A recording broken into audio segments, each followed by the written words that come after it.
Thank you for listening to Dental Marketing Theory. I'm your host, Gary Bird. Today we have Genevieve Poppe. She did a wonderful job and really explaining and breaking down a lot of her journey and how she got into the dental industry. She also shared some of the myths and stories that we tell ourselves as we move from a private practice to a group practice.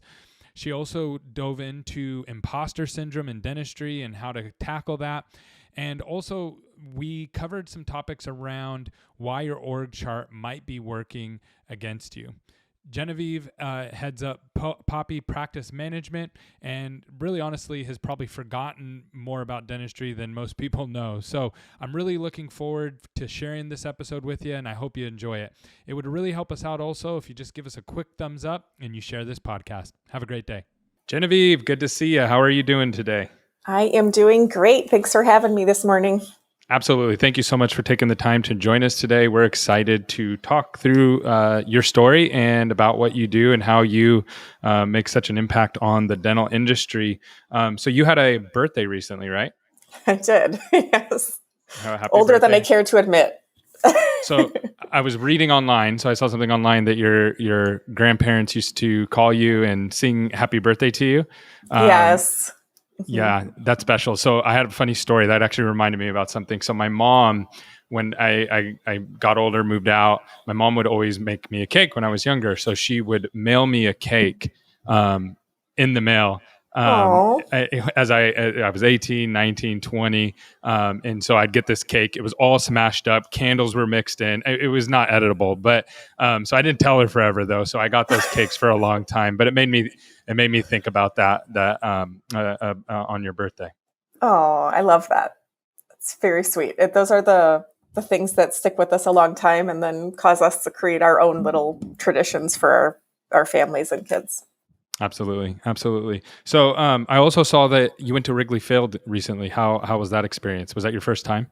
That was my first time at Wrigley as a Brewers fan. It was particularly, being a Brewers fan is a loaded thing, right? I mean, we mostly go to drink outside and eat hot dogs, but it was fun to watch the Brewers really beat up the Cubs. Cubs fans are notoriously a pain when they come to Milwaukee, so I enjoyed it. Oh, so you were in Milwaukee, or were you in Chicago? I was in Chicago. So normally when Cubs fans come to Milwaukee, they're not the nicest guests. They're not nice to you guys? No. Wow. It's not a very nice rivalry. You're right. Yeah, Chicago, Milwaukee. But it was really fun. Actually, I went with a client of mine, and he was very gracious. And it felt good to be out in a big crowded space and pay $20 for nachos again. That's awesome. Yeah, $20 nachos are the best. They are. That's great. I wanted to kind of dive into your story. I think you have a pretty unique dental story.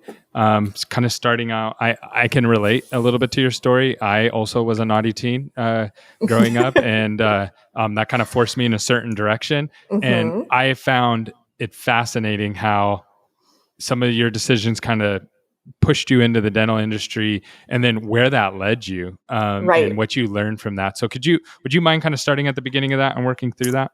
Yeah, the beginning of my dental story starts literally when I was in high school. I had a guidance counselor that was desperate to find me a job for work study because she could hardly keep me attending school. I was a school skipper, partially because, and I still graduated early. School was just easy. I was bored and was naughty. And so I got a job at Dr. Smith's office, literally, Dr. Smith.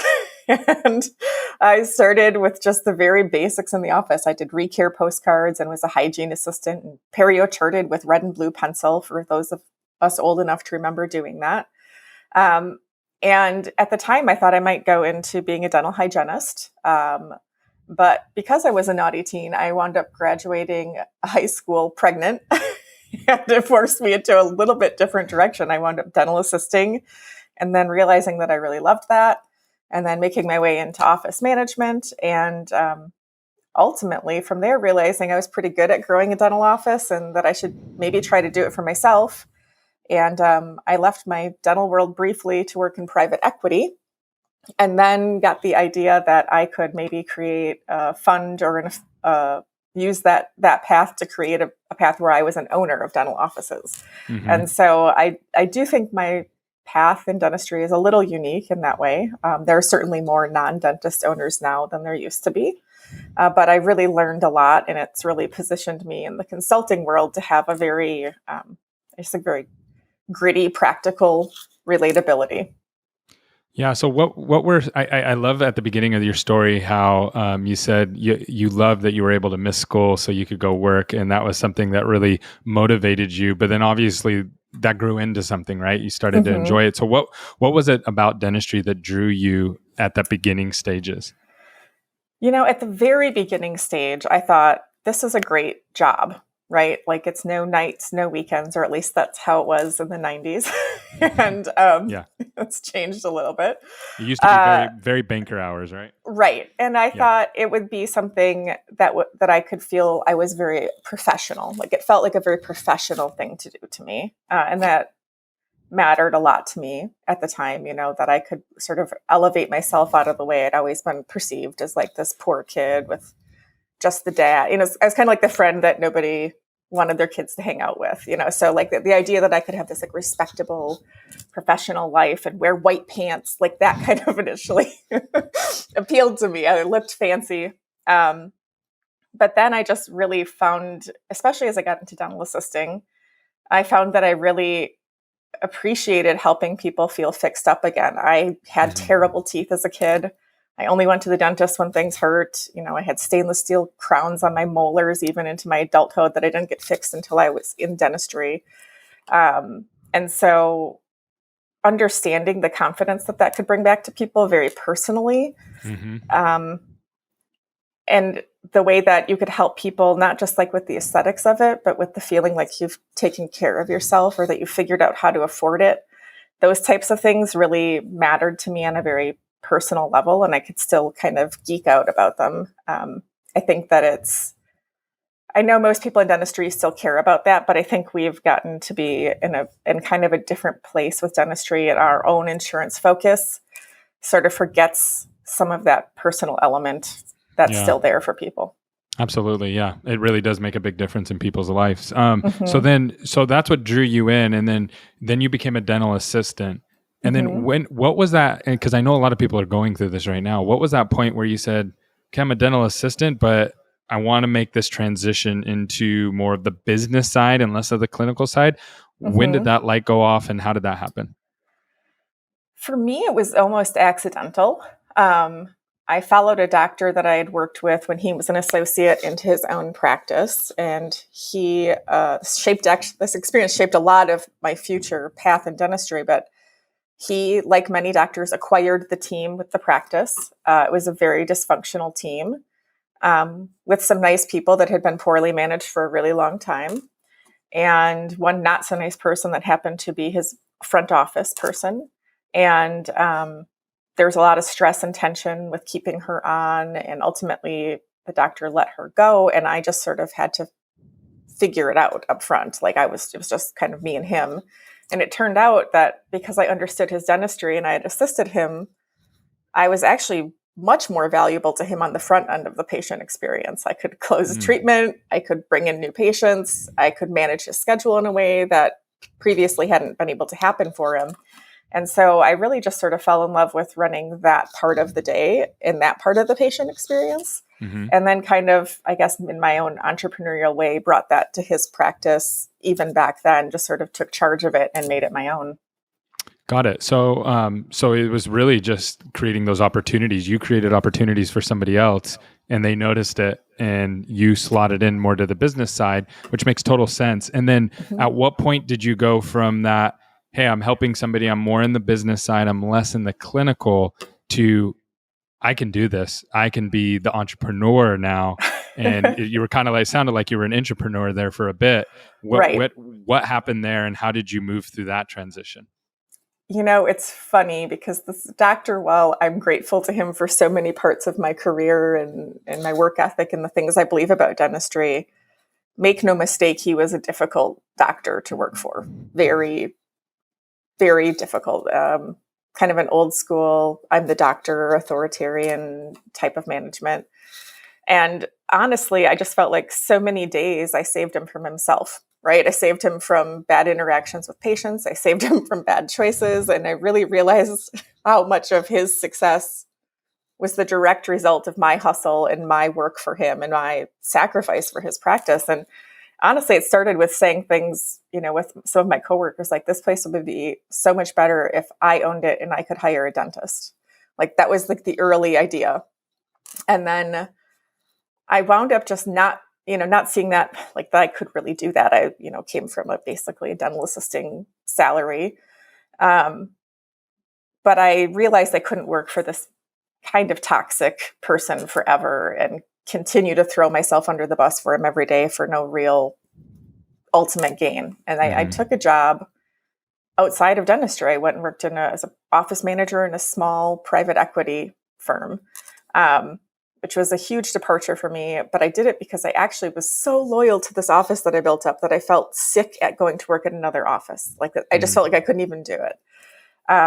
But then as I was working with this very small private equity group, I went to Chiptole for lunch with my boss at the time. I love Chipotle. I feel like only good things can happen over a Chipotle burrito bowl. Yes. I love their process too. I love the way that they kind of mastered that process and made things quick. I love everything about Chipotle. Everything they do is beautifully executed. But we were kind of talking about, like, what do I see as the pain points? And I started telling the story of watching the doctor I'd worked for acquire this practice and all the things that I perceived as flawed about that and all the things he didn't know. And we kind of just launched the idea of a small fund where we could ease the transition process in private practice dentistry and create an affiliate group. So this was sort of early DSO days, and I didn't really want to be corporate. That was kind of yucky at the time, at least in Wisconsin. But Wisconsin was a state.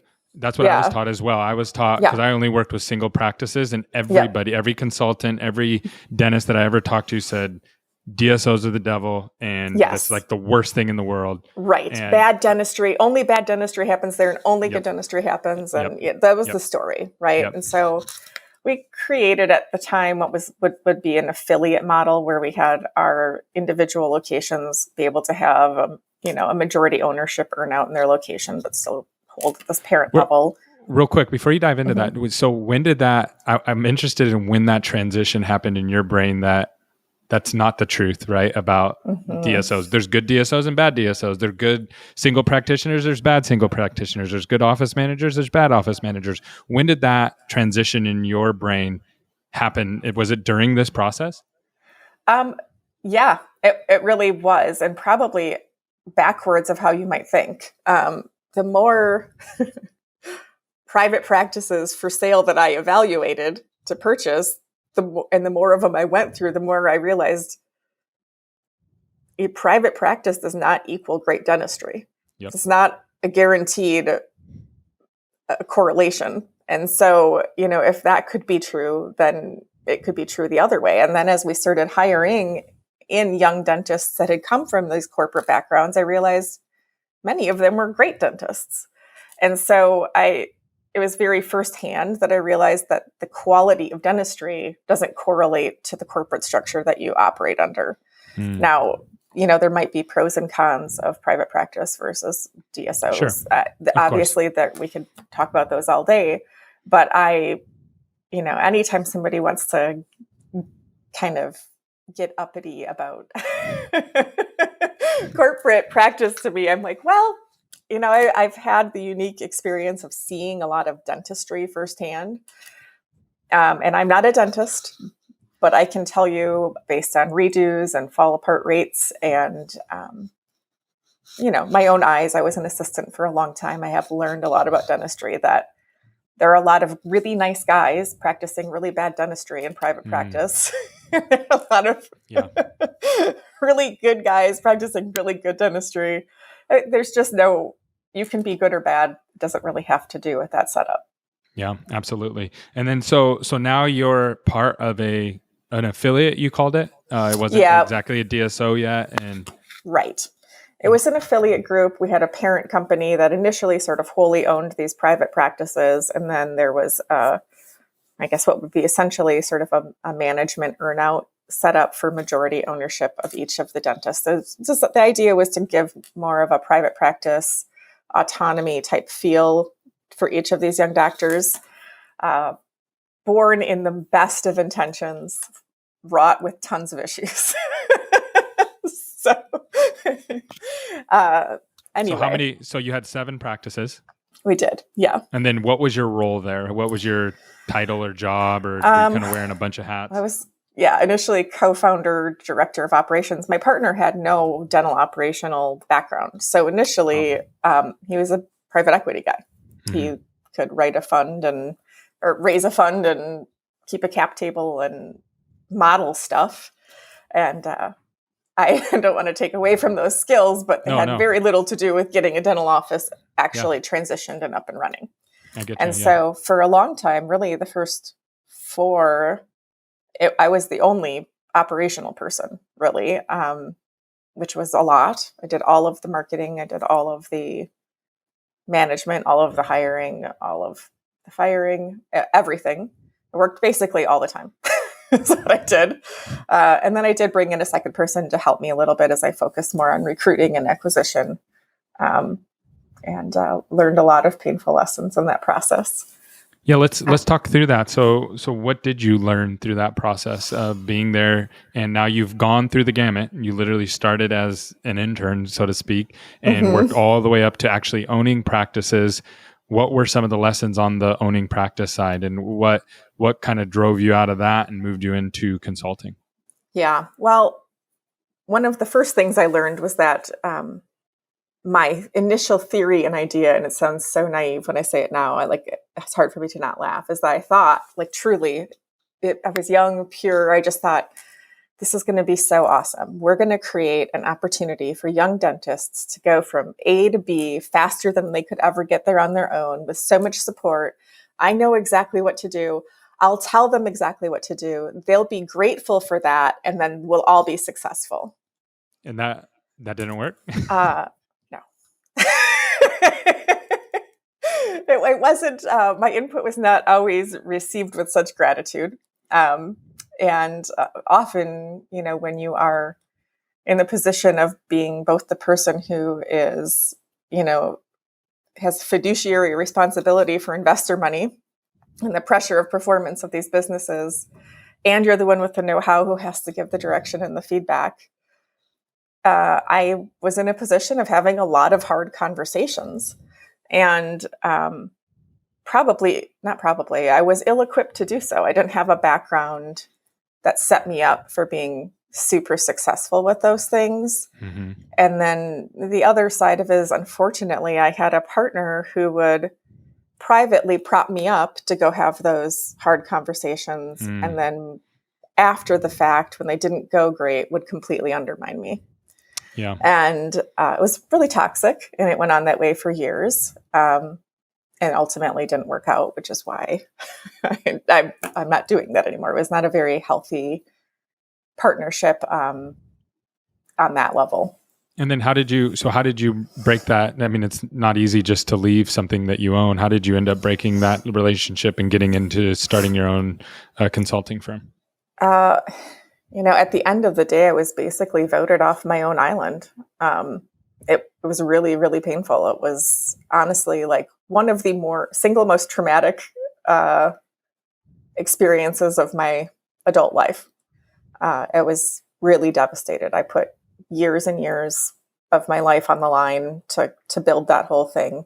In the end, to feel somewhat betrayed by somebody I thought was my partner and my friend. But also just to realize that all of the people I had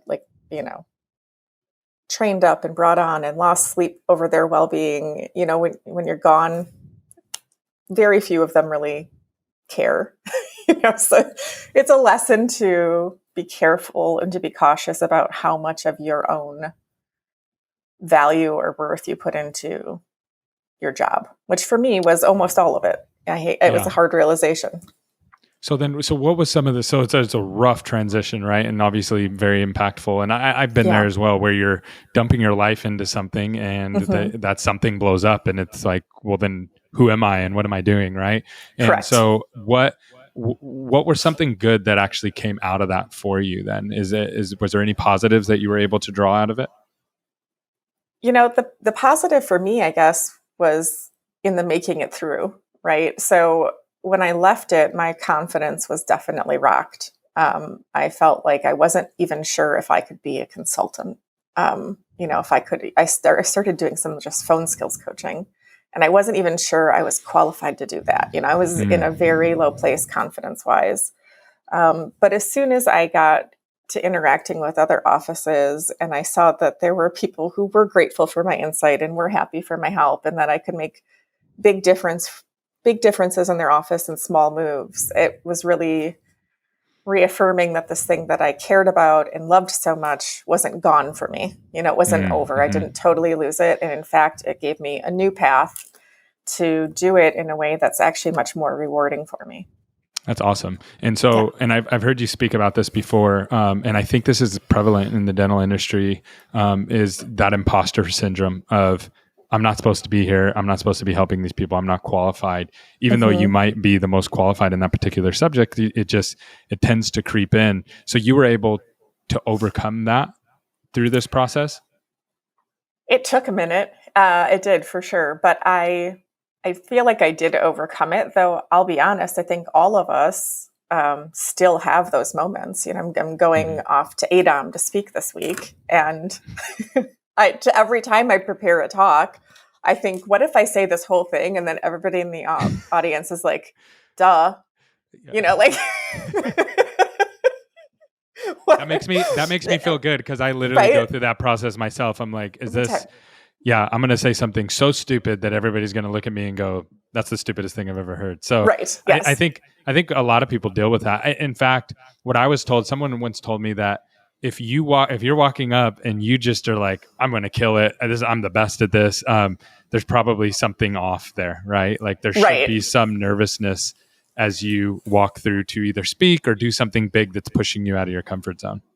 I hope that's true. I know people who don't seem to be shaken at all, but I think that's the thing, is we all think that nobody else is shaken because we look at them and we think they're so good. They're the person everybody looks to for this. And what's strange, or what I understand about that imposter syndrome, is that it's like, it only gets worse. Like the more successful you become, the worse you feel that you shouldn't be there or don't deserve it. I carry with me this, it still creeps in. The doctor whose practice I built before I moved on, and I mean, I literally built it on my back, told me one time that I could have really been something if I had gone to college. Wow. And so I was insecure about that for a really long time, especially even as I owned practices. I would have young dentists say things to my partner like, well, she's just a dental assistant. And so I let that stuff really, really bother me. And then one day I realized, I'm just a dental assistant who's owned more practices than you. And I'm just a dental assistant, I mean, this is to be cocky, who knows how to take something that's on fire and, pull it back together and get it thriving in a short amount of time. And so I'm just a dental assistant. I'm just a dental assistant who knows how to do a lot of stuff that you don't know how to do. That's awesome. And so now what you focus on is, and the cool part about this story to me, as I was listening through this and as we pieced it together, is that you now are helping other people build their dental empires, right? So you're coming in and you're saying, no, don't go left, go right. And you kind of had to go through all that stuff to get there, right? Like if you didn't go through all that, you wouldn't be able to have all these different ideas about private equity. And so that's the cool part for me as you begin to work through that. So now you're in I'm going to help others build their empire. What is that like? Where are you at now? What are you doing now? And how is it going? Well, there are a lot of questions. It's going really well. I really enjoy what I've always believed is, and the reason I built this affiliate model instead of a DSO at the time, which this has its challenges, I don't necessarily recommend this, is that I just always believed there isn't one exact way to run a dental practice. There isn't one exact set of rules that work for every set of patients, for every set of clinicians. And helping people figure out with some clarity. And that was hard for me because I wanted to create an environment where there's autonomy. And yet then I really struggled to manage it because people wanted to do what they wanted to do. And I promised them that. And it was wrought with problems of communication and a lack of clarity. And so helping people, especially in that early phase of building their empire, is really fun for me to help them get tough and clear around what they really want to do, what really does matter to them, what has to be their way and what doesn't, and then how to communicate and build something around that without fear and with really openly and really, brave and in their candor. Like that is really, really fun. It's almost like it feels like I can have this moment to spare somebody a painful path that I had to endure. Yeah, that's great. And then, so you were in the middle of COVID. Your business, you were consulting in the middle of COVID. Is that right? Mm-hmm, correct. So, what was something good that came out of COVID for you, business wise? A couple of good things came out for me. One, I realized that I have some depths of relationships with my clients that are really valuable, that we supported each other through a tough time, and that maybe means more to me than it should from a healthy consulting standpoint. But after my failed partnership, when I felt like I left it without a lot of value, those things matter to me.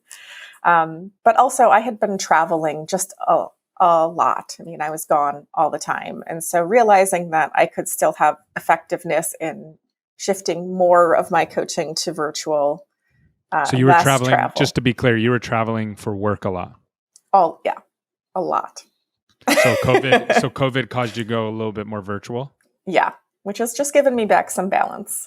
So I still travel because I like to, and I like to spend time with people in person. That's important to me. I just enjoy it, and I think I get something a little different out of it. But I don't have to do every interaction and every visit, every session in person. And so, I've lost some status with the airlines, but I've gained some time. That's the video title clip that we're going to use right there, losing status with airlines. So so walk me through that transition, because I had a huge COVID digital communication transition. I'm curious to how that happened for you and what changed. I get it, you're not traveling as much, but what else changed behind that? Well, what I was hesitant to do, or I think really scared to do, were more of my full day sessions where we would do these strategic full days.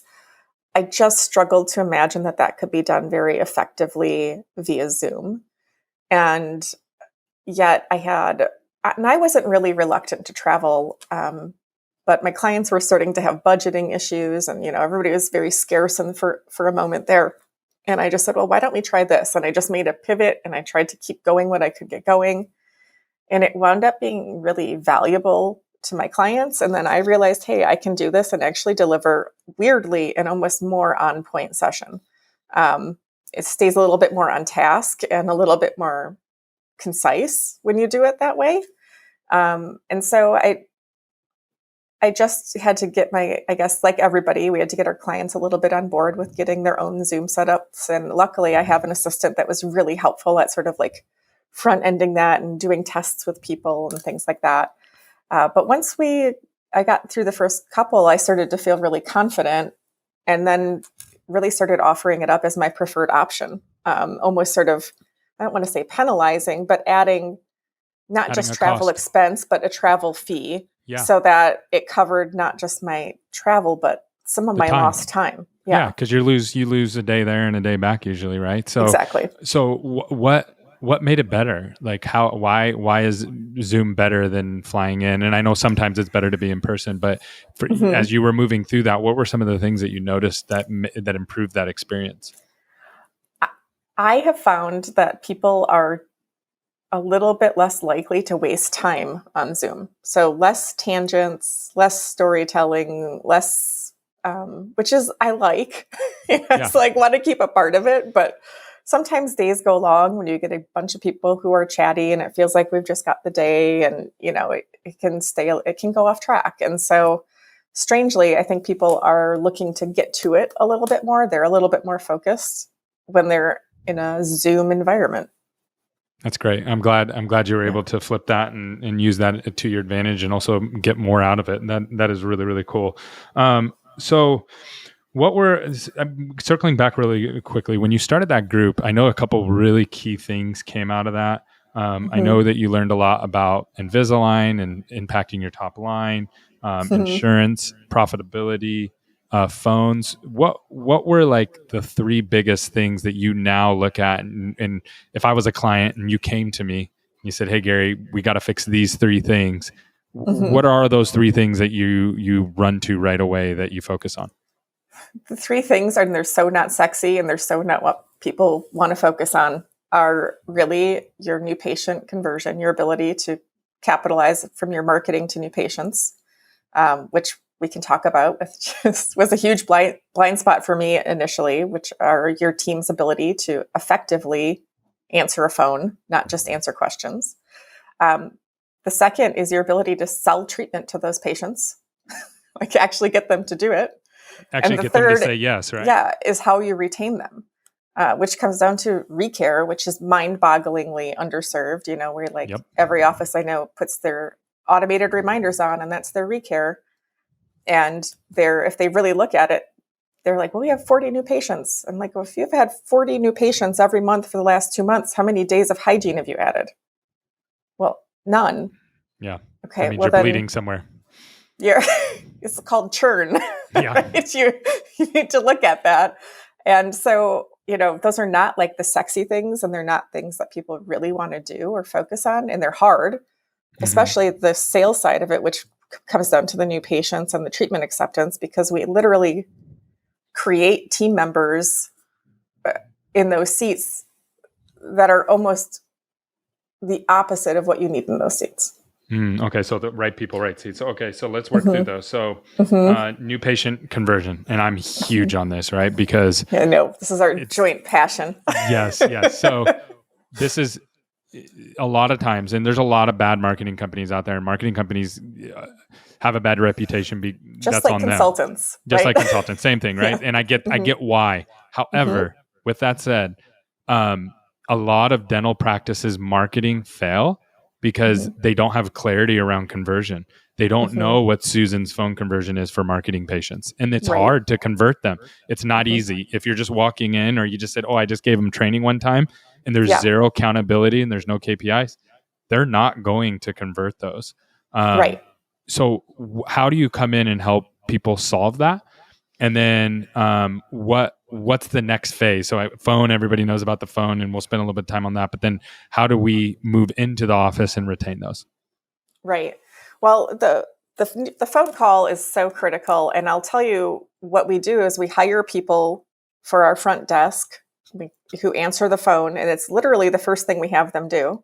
I have for real seen people on their first day looking for a card because they're answering the phone, not even knowing like the office address.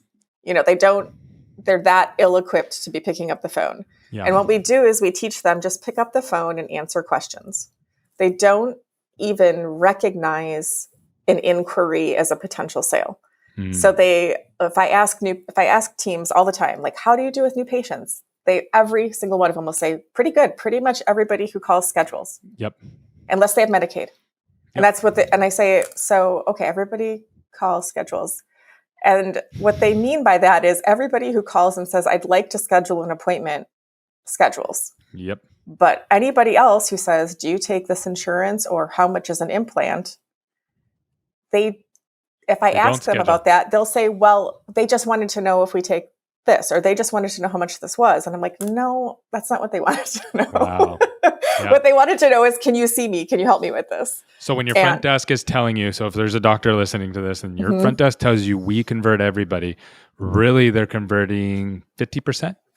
No, not even. Probably not even. Honestly. Yeah. And you probably know this. I commonly see, without really any training, it can be as low as 30 to 40%, especially if you are an office that is exiting insurance or not in network with every single person. You're probably in the 30s. Yeah. And it starts with, honestly, helping the team members understand that that's a lead.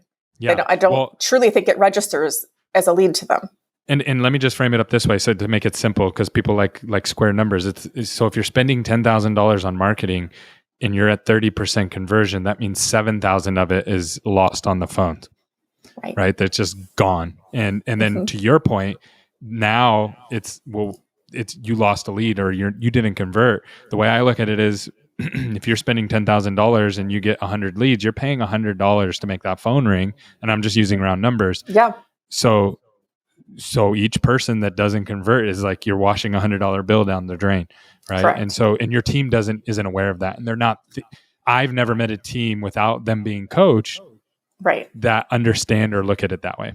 Yeah, and actually, we do a lot of things, and this is my own story with it. We do a lot of things that sabotage them on the phone. You know, a lot of times, what I will hear people, like from a sales standpoint, doing on the phone is terrible, but it's literally what they've been instructed to do.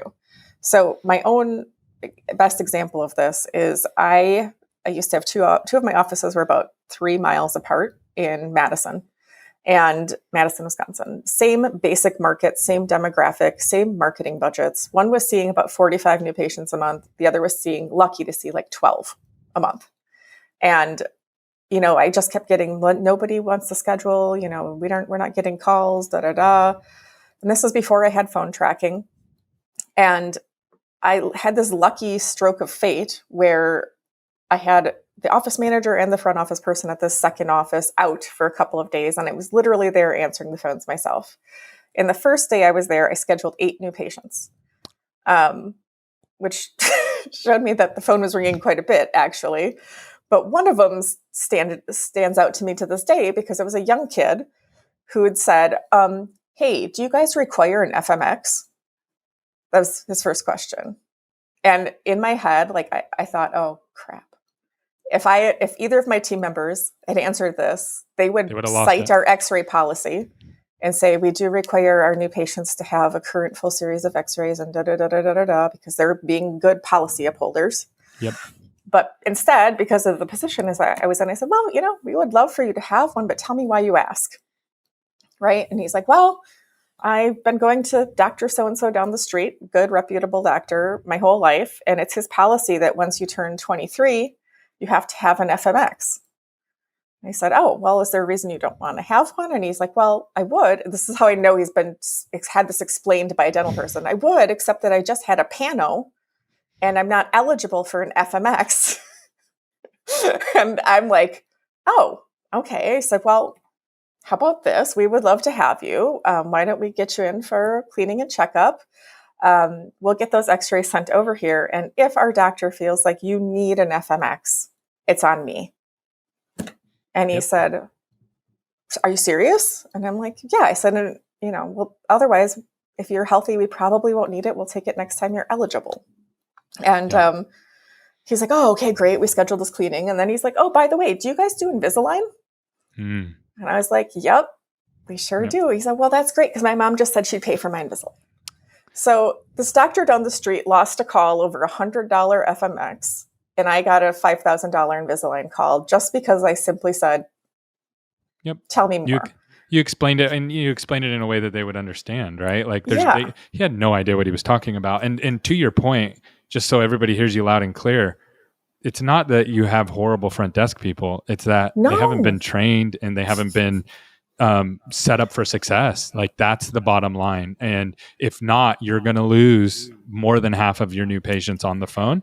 And it doesn't matter how much marketing you have. So I love that you're passionate around that and you help people around that. And then, so now you come into an office, you've opened up the floodgates now, because now we're actually not telling everybody no, we're telling everybody yes. And so these patients are coming in. But now there's going to be the next bottleneck, and you said it was treatment retention. Treatment acceptance or case acceptance. Yeah. So walk me through what you work through in office on that side. Honestly, it's very similar to what I talk about with new patients, which is people are really looking for you to help them figure it out. And what we do instead is we seek to give people a bunch of information. And I overeducate them and actually overcomplicate the conversation quite a bit.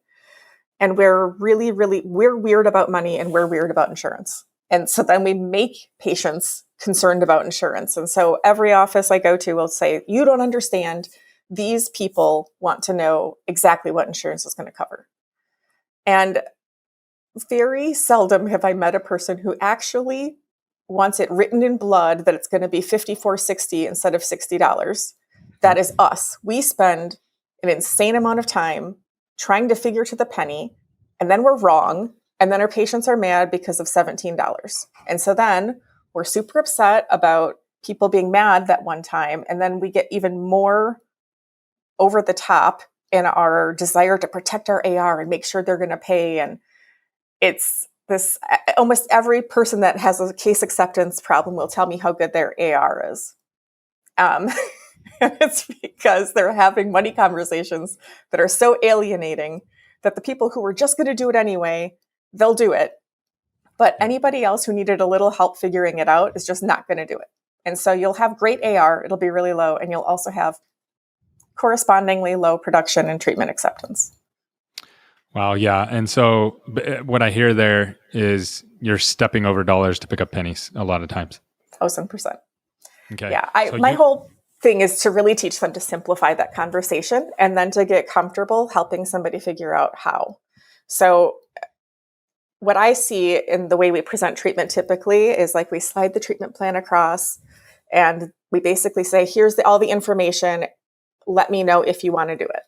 Right. We just get it. We're in this if statement. Like here's all the information. If you want to do it, you let me know. You don't have to even, sometimes I would say, you don't have to tell me today. That's how conflict averse we are. Yep. I really try to teach people to slow down that conversation and make it super simple. And so I give a total to fix you up on the upper right is $1,500. Looks like I'm expecting about $800 from your insurance. So I'll have you take care of $700 when you come in. If there's anything left over, I'll settle up with you then. How does that sound? Mm-hmm. Most people say that sounds good and they'll proceed. Other people will say, that sounds like a lot. And then I'll say, well, why don't we get you set up on a payment plan with care credit? Or why don't we look at scratch pay? Or let's figure out what we can do. But they don't even seek to flush out the objection because they don't want it and they're uncomfortable with it. And so it's almost like they're throwing up the hurdle to see if the patient will jump over it. Here's everything your insurance won't do. I know it's a lot. Just let me know when you're ready. Yeah. And that we actually teach our patients then to care about exactly what insurance is going to cover because that's all we've talked about. Yep. 100%. And so again, it just comes down to training, right? Like the people who are doing this just haven't been taught how to do it properly and how to really set the patient up for success. Is that, or do you disagree with training, that? Yes. And I think it's that we just inherently hire the wrong personalities for those seats. So that was the next one. I mean, I think people, right seats.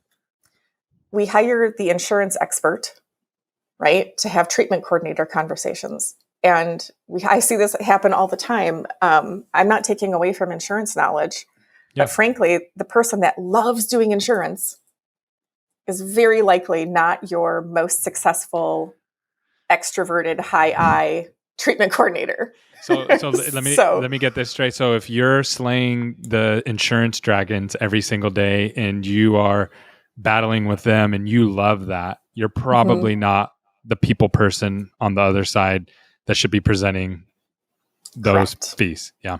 And that happens a lot, like, because it's just like, well, you're the insurance person. So really getting clear on the right person for the right seat, for the right job and moving through that. So do you have a process that you help people go through to determine the right person, right seat?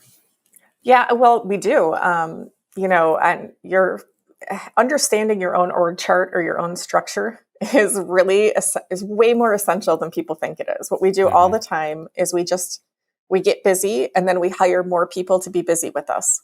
And so while in this average practice, you might have to start with sort of the jack of all trades, front desk people who know some about people and some about insurance. As you grow, if you could create roles that were more specialized, that allowed you to hire the personalities that would be most successful in them, and train for the skills that would make you most successful in them, you would find that you could probably have less people who were more overall successful. And yet very few people, I see people with job descriptions that are 20 pages long and broad, have really thought about the structure and the wise division of roles up front. It usually happens with this person's been there the longest and she likes to do this and this. And it's dictated very much by, one team member who sort of cherry picked their position, and then the others who are just doing the other stuff that person doesn't like to do, which is now deemed unimportant. I can't tell you how often I see the most talented, smartest person picking up the phone or presenting treatment as an interruption to their day. And truly, those are the two most true. We should place the highest value on those two tasks at the front desk. And yet we often give those things to the least qualified, lowest experienced people. Yeah, that's huge. So changing gears on you a little bit here. So what are some of the biggest myths that you're dealing with right now in dental offices?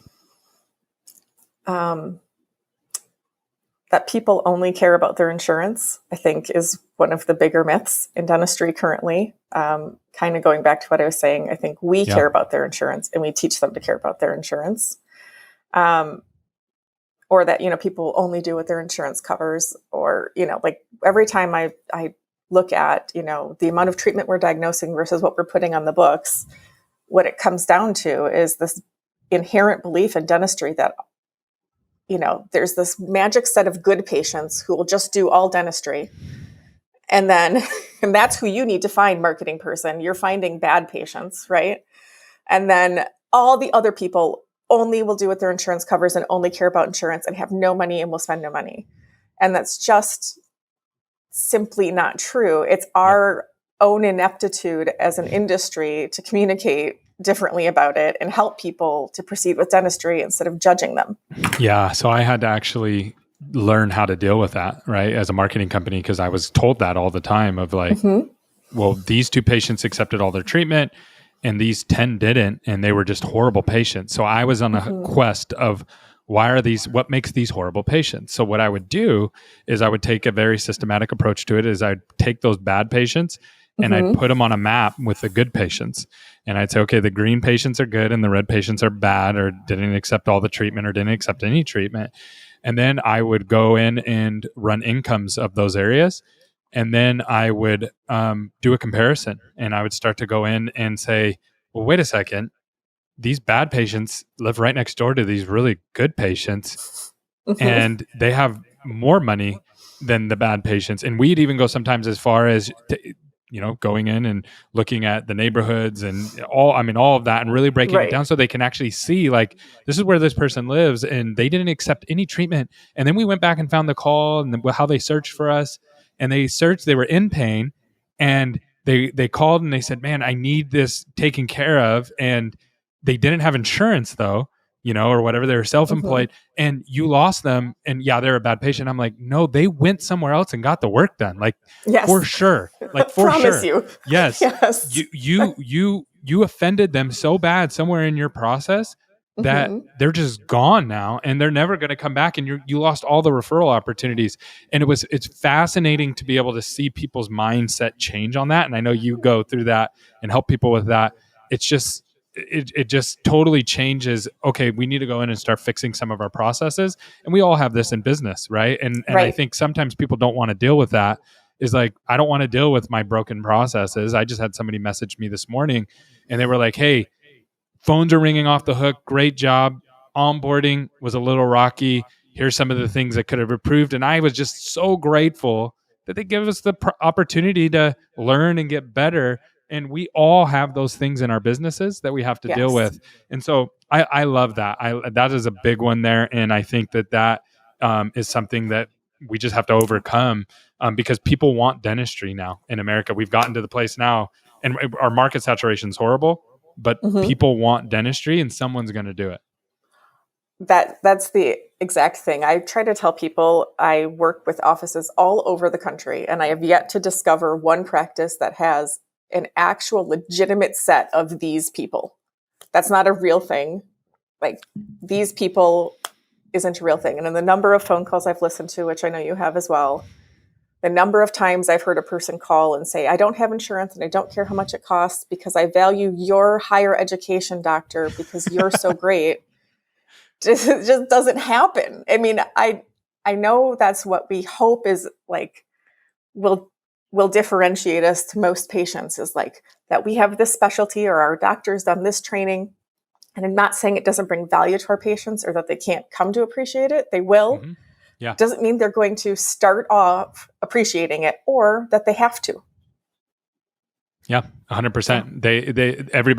There's three things that a new patient's looking for: proximity, how close are you to my house, social proof, Google reviews, and do other people like you, and the bar of entry and how quickly you can get me in. Is it going to be $500 to get my teeth cleaned, or is it going to be $100 to get my teeth cleaned?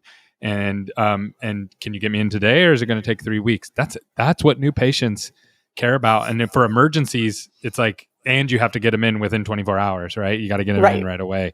I love that, and I know we're on the same page with that big time. Now, question for you. So I know one of your good friends and somebody that you work with is Josie. And I've worked with Josie for a long time. Love Josie. She was actually on the podcast a couple weeks ago. And so can you share a little bit about what you two are doing and what the future kind of holds for you guys? Yeah. I wish I could share a more formalized announcement, but I can tell you that both Josie and I work together at Traction for Dental as now former EOS implementers. EOS made some changes in going to a franchise model. And I think Josie shared on your podcast that we kind of both elected not to proceed with that, and probably because we are entrepreneurs and struggle at being part of a franchise. Yep.